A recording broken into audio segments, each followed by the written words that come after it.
আল্লাহ ইতিমধ্যে আমাদের জন্য একটি ইঙ্গিত দিচ্ছেন আয়াতুল বীর অর্থাৎ সূরা বাকারার ১৭৭ নম্বর আয়াতে, যেখানে আল্লাহ বলছেন ভালো মানুষ হওয়ার অর্থ কি, ভালো মানুষ হওয়ার মানে কি। আমি এই আয়াতের ছোট একটা বিষয় এখানে উল্লেখ করব। আল্লাহ এখানে এমনভাবে বলেননি, কোরআনের অন্য জায়গায় যেভাবে বলা হয়েছে যে আপনাকে আপনার পরিবারের সাথে ভালো হতে হবে, তাই না? অন্যত্র এসেছে অবিল ওয়ালিদাইনি ইহসানা, অবিদিল কুরবা ওয়াল ইয়াতামা ওয়াল মাসাকিন, পিতামাতার সাথে সদাচরণ করো, আত্মীয় স্বজন, ইয়াতিম ও দরিদ্রদের সাথে ভালো ব্যবহার করো। কিন্তু আলোচ্য আয়াতে আল্লাহ তা বলেননি। এই আয়াতে তিনি বলেছেন একজন ভালো মানুষ হলো সেই ব্যক্তি যে তার পরিবারকে আর্থিকভাবে সহযোগিতা করে। وآتى المال على حبه ذوي القربى واليتامى والمساكين وابن السبيل والسائلين وفي الرقاب। সুতরাং এখানে তিনি তাদের প্রতি আপনার আচরণের বিষয়ে কথা বলছেন না, যে আপনাকে তাদের প্রতি সদয় হতে হবে বা কল্যাণকামী হতে হবে। সেটা ইতিমধ্যেই আগের একটি আয়াতে চলে এসেছে। কিন্তু এখন এক দৃষ্টিকোণ থেকে আপনি যদি একজন ভালো মানুষ হতে চান, তাহলে সেটা আপনার পরিবারের প্রতি আপনার আর্থিক দায়িত্ব পালনের মাধ্যমেও প্রমাণিত হতে হবে। ওয়া আতাল মালা আলা হুব্বিহি যাউল কুরবা ওয়াল ইয়াতামা, তিনি এটা বললেন, কিন্তু এর ঠিক পরেই তিনি উল্লেখ করলেন ওয়া আকামাস সালাত, সে সালাত প্রতিষ্ঠা করে। তো আমরা আর্থিক বিষয় থেকে আধ্যাত্মিক বিষয়ে চলে আসলাম, আর আধ্যাত্মিক বিষয়ের ঠিক পরেই তিনি আবার বললেন ও আতা যাকাত, তিনি আবার আর্থিক বিষয়ে ফিরে গেলেন। অর্থাৎ তিনি আধ্যাত্মিক বিষয়কে আর্থিক বিষয়ের মধ্যে স্যান্ডউইচ করে দিলেন। বিষয়টা যেন এরকম যে আমি ইবাদতপূর্ণ জীবনযাপন করতে পারবো না যদি আর্থিক দায়িত্ব গ্রহণ না করি, আমি এই দুটোকে আলাদা করতে পারবো না। কিছু মানুষের ক্ষেত্রে যা ঘটে, ইনশাল্লাহ আপনাদের কেউ এমন নন, তারা হয়তো তাদের বোনকে উত্তরাধিকারের অংশ দেয় না। বাবা মারা গেছেন কিন্তু বোন তার অংশ পায়নি, কিংবা ভাইদের একজন বলল আমি বাবার দেখাশোনা করতাম, তুমি তো ছিলে না, তুমি কানাডা বা আমেরিকায় চলে গিয়েছিলে, এই কারণে বাড়িটি আমিই রাখছি। অথবা বাবা তো তোমাকে তেমন পছন্দই করতেন না, তিনি তোমাকে 20% পছন্দ করতেন, আমাকে 80% পছন্দ করতেন, তাই আমি 80% পাবো, তুমি পাবে 20%। কিন্তু সেই একই মানুষ যে 80% দখল করলো, সে রমজানে এতেকাফ করে, প্রতিদিন মসজিদে ফজর আদায় করে, 20 বছর ধরে সে সন্তানদের নিয়ে গোটা পরিবারকে নিয়ে উমরা করেছে, কিন্তু এখনও স্ত্রীর মোহরানা আদায় করেনি। তবে মাশাআল্লাহ তার তাজবিদ নিখুঁত, সে নামাজের ইমামতি করে। তার আধ্যাত্মিক জীবন অলিম্পিক লেভেলের, গোল্ড মেডেল লেভেলের, কিন্তু একই ধর্ম প্রদত্ত আর্থিক দায়িত্ব কোনো রকম সে এই দুটোকে পৃথক করে ফেলেছে। অপরপক্ষে আপনি এমন মানুষও পাবেন যে বলে, জানেন আমি ব্যবসায়িক লেনদেনে অসাধু নই, আমি পরিবারের দেখাশোনা করি, আমি এটা করি সেটা করি, নামাজ না পড়লে এমন কি হবে, অন্তত আমি তো জানি এই লোকগুলো নামাজও পড়ে আবার প্রতারণাও করে। তো প্রতিটি পক্ষ একটা দিক বেছে নিচ্ছে, এক পক্ষ নিচ্ছে আর্থিক দায়িত্ব, অন্য পক্ষ নিচ্ছে ধর্মীয় দায়িত্ব। রমজান মাস আসন্ন, আর দেখুন আল্লাহ কি করছেন, দেখুন কিভাবে তিনি বিষয়গুলোকে জুড়ে দিচ্ছেন। আল্লাহ বলছেন যখন কারো মৃত্যু আসন্ন হয়, كتب عليكم إذا حضر أحدكم الموت إن ترك خيرا الوصية للوالدين والأقربين بالمعروف حقا على المتقين। যখন মৃত্যু চলে আসে আর যখন তোমরা ওসিয়ত রেখে যাও, এটা উত্তরাধিকার নয়, উত্তরাধিকারের সীমানা ঠিক করাই আছে। কিন্তু সাধারণভাবে যদি আপনি কোনো উইল রেখে যান বাবা মা, নিকটাত্মীয় বা অন্যদের জন্য, এটা হলো হাক্কান আলাল মুত্তাকিন। আল্লাহ বলেন এটা মুত্তাকিনদের উপর আল্লাহর হক। মানুষের যদি তাকওয়া থাকে, সে চিন্তা করবে মৃত্যুর পর তার সম্পদের কি ঘটবে। আমরা সবাই মনে করি রোজা আমাদের তাকওয়া যোগাবে, কিন্তু আল্লাহ এটা বলার আগেই বলেছেন যদি সত্যিই মুত্তাকি হতে চাও তবে চিন্তা করো তোমার সম্পদের কি ঘটবে এবং কিভাবে তোমার পরিবার তা সঠিকভাবে বন্টন করবে। অনেক সময় যা ঘটে, কিছুটা সম্পদশালী মানুষ যখন মারা যায়, তাদের পরিবারে গৃহযুদ্ধ বেঁধে যায়। কে বাড়ি পাবে, কে গাড়ি পাবে, অ্যাকাউন্টের টাকা, ব্যবসা, এটা সেটা, কে কোনটা পাবে। আগে প্রতি ঈদে তারা একত্রিত হতো, সব কিছু ঠিক ছিল, সবাই সবাইকে ভালোবাসত, যতক্ষণ না মাঝখানে টাকা চলে আসলো। তারপর সবাই আইনজীবী নিয়ে হাজির, সবাই অস্ত্রসজ্জিত। বাবা মা মারা গেলেন, কিন্তু তারা ভালো কিছু রেখে যাননি, তারা রেখে গেছেন বিশৃঙ্খলা। এটা এত বেশি অনিষ্ট তৈরি করেছে, সেই দ্বন্দ্ব, সেই ঝগড়া শুধু দুই ভাই বা ভাই বোনের মধ্যে সীমিত থাকে না, সেটা তাদের সন্তানদের মধ্যে সংক্রমিত হয়, চাচাতো ভাই বোনদের মধ্যে। প্রজন্মের পর প্রজন্ম ধরে পরিবারগুলো বিচ্ছিন্ন হয়ে যায়। এটা শুধুমাত্র দুই ব্যক্তির মাঝে নেই, এখন পরিবারগুলো বিচ্ছিন্ন প্রজন্ম থেকে প্রজন্ম। বুঝতে পারছেন, বিষয়টা অত্যন্ত গুরুতর। এর প্রভাব শুধু আমার বা আপনার জীবনে নয়, ভবিষ্যতে হাজার হাজার মানুষকে এটা প্রভাবিত করতে পারে। ঠিক? তো আল্লাহ বলছেন হাক্কান আলাল মুত্তাকিন। অতঃপর তিনি বললেন, فمن خاف من موص جنفا أو إثما فأصلح بينهم. আর আপনি যদি ভয় পান যে মৃত্যু পথযাত্রী ব্যক্তি পক্ষপাতদুষ্ট, তিনি পক্ষপাতদুষ্ট, তো তিনি মৃত্যুবরণ করেছেন, আর মৃত্যুর সময় তিনি বললেন, যদিও আমার 3 ছেলে রয়েছে, তাদের একজনকে আমি ঘৃণা করি। এটা অবিশ্বাস্য মনে হয় যে সে 10 বছর আগে আমাকে অপমানিত করেছিল, তাই আমি একটি উইল রেখে যাচ্ছি। আমার বড় ছেলে যখন উত্তরাধিকারের অংশ চাইবে, তাকে শুধু এ কথাগুলো বলবে, আমি তোমাকে কখনো ভালোবাসিনি, তুমি একটি পয়সাও পাবে না, অন্য ছেলেরা সব পাবে। তার মধ্যে পক্ষপাত রয়েছে, তার মধ্যে ক্ষোভ রয়েছে, আর সে এমনকি মৃত্যুর পরও তা ব্যবহার করে প্রতিশোধ নিতে চায়। এখন যারা উত্তরাধিকার নথিভুক্ত করবেন, আল্লাহ সেই মরণাপন্ন ব্যক্তির উদ্দেশ্যে বলছেন না, বরং তাদেরকে সম্বোধন করছেন যারা তার মৃত্যুর পর সম্পদ বন্টন করবেন। তিনি তাদের বলছেন, যদি তোমরা আশঙ্কা করো যে উইলকারী পক্ষপাতদুষ্ট ছিল অথবা তার অনিষ্টকারী কোনো উদ্দেশ্য ছিল, আও ইসমান ফাআসলাহা বাইনাহুম, সেক্ষেত্রে তোমরা তার উইল প্রত্যাখ্যান করে ন্যায়সঙ্গত কাজটি করবে। যদিও সে মৃত এবং তার ইচ্ছা এমনটাই ছিল, তার ইচ্ছাটা ছিল অসৎ, আমরা এখন সঠিক কাজ করব। সে চূড়ান্ত কর্তৃত্ব নয়, আল্লাহর নির্দেশ অনুযায়ী ন্যায় বিচার করা। হাক্কান আলাল মুত্তাকিন, এটাই উচিত কাজ। যে ব্যক্তি মৃত ব্যক্তির ইচ্ছার বিরুদ্ধে, তার আকাঙ্ক্ষার বিরুদ্ধে যাবে, সে অনেক শত্রু তৈরি করবে।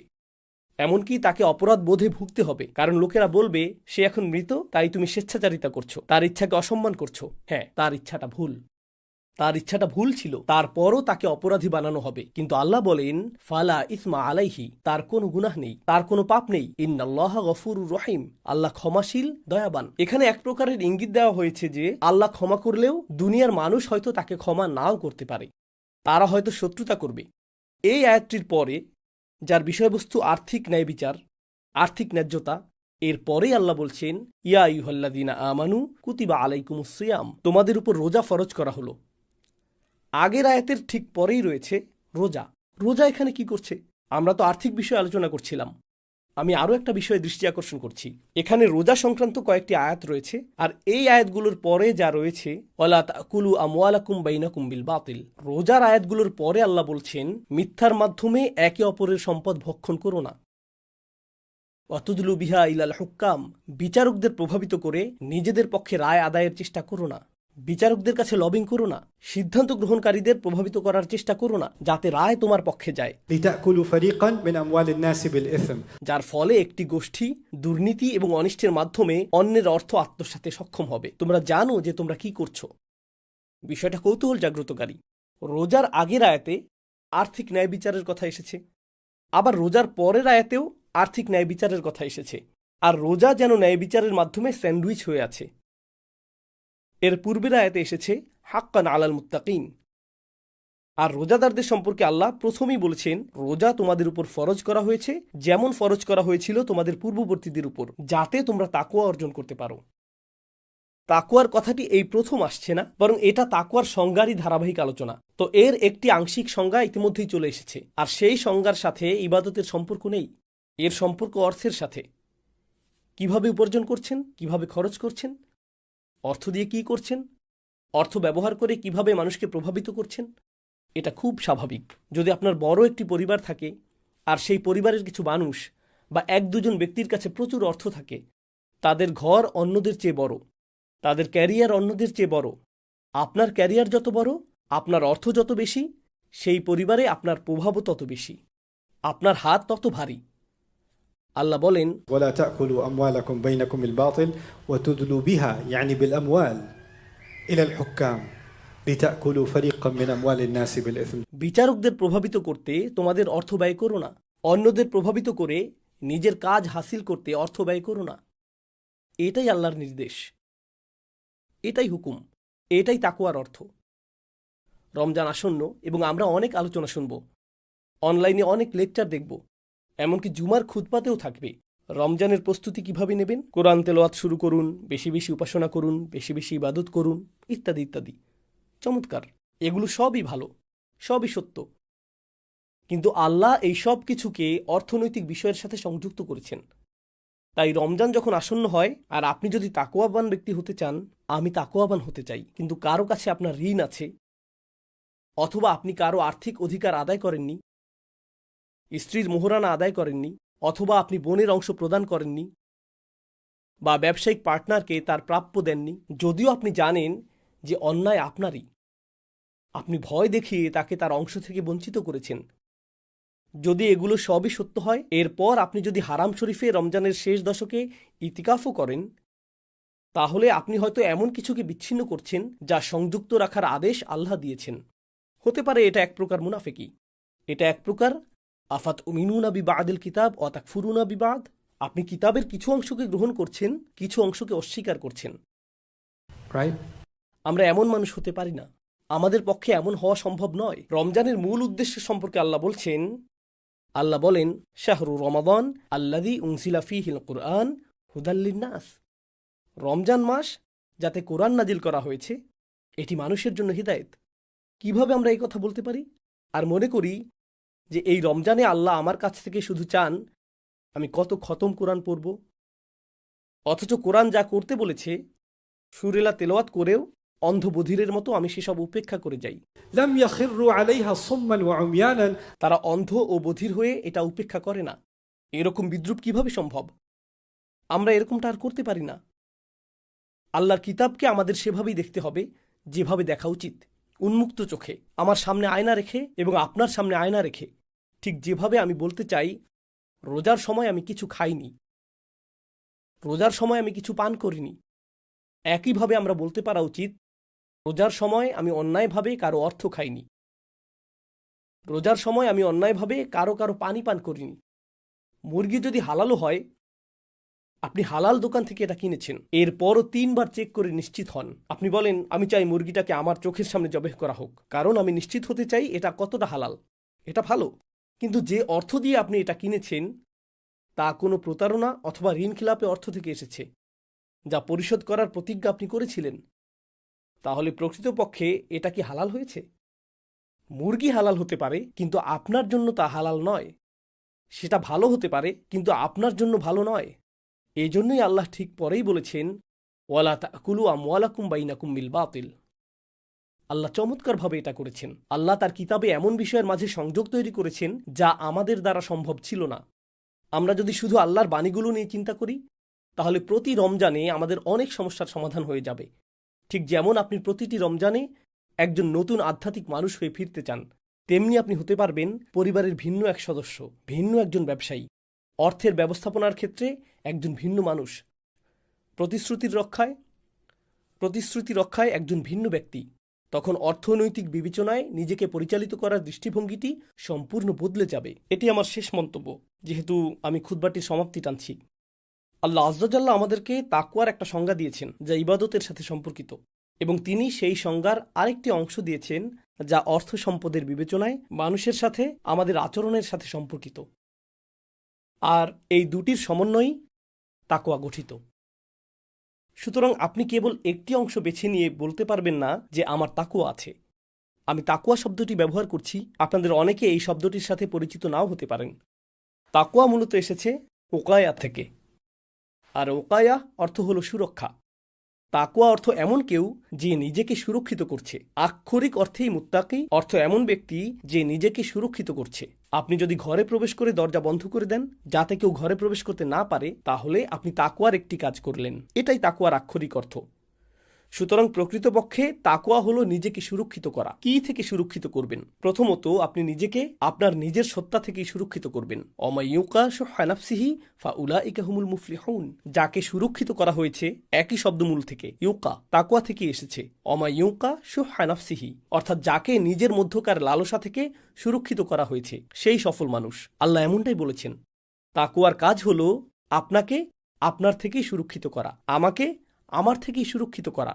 আমার অভ্যন্তরে একটি ভয়ঙ্কর লোভী, স্বার্থপর, আত্মপূজারী এবং বিষাক্ত সত্তা আছে। এটা আমার ভিতরে রয়েছে। আমার অভ্যন্তরে একটি ভয়ানক নফস আছে, এটা বিদ্যমান এবং এটা একটা দানব। আর আমার সেই অংশ থেকে আমার নিজেকে সুরক্ষিত রাখতে হবে। আমি আমার সেই অংশকে উপেক্ষা করতে পারি না। আমাকে সচেতন থাকতে হবে, কারণ এটা সর্বদাই থাকবে। আর আমাকে সেই পশুটাকে দমিয়ে রাখতে হবে, আমাকে এটাকে দমন করতে হবে। ঠিক যেমন আমরা রমজানে আমাদের ক্ষুধাকে দমন করি, একইভাবে আমাদের লালসাকেও দমন করতে হবে, এটাকেও আমাদের দমন করতে হবে। এটাই তাকওয়ার বার্তা, নিজেকে নিজের থেকে সুরক্ষিত করা। এরপর সেখান থেকে শুরু হয় নিজেকে আল্লাহর অসন্তুষ্টি থেকে সুরক্ষিত করা, নিজেকে আল্লাহর ক্রোধ থেকে সুরক্ষিত করা, নিজেকে শাস্তি থেকে সুরক্ষিত করা, فاتقوا النار واتقوا يوما ترجعون فيه إلى الله.